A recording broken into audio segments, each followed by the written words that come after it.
ആദിമസഭയുടെ power, the power of the early church എവിടെയായിരുന്നു?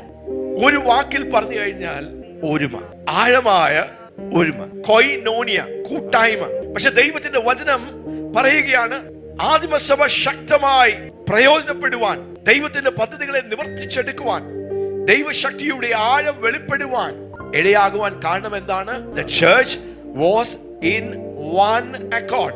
അവർ ഒറ്റയ്ക്കല്ല. It was not the spirit of independence. നമ്മൾ സാധാരണ കാണുന്ന ഇൻഡിപെൻഡന്റ് ആയി ഒറ്റയ്ക്ക്. No. It was the power of a community. ഒരു അപ്പോസ്തോലിക കൂട്ടമായിരുന്നു. It was an apostolic community.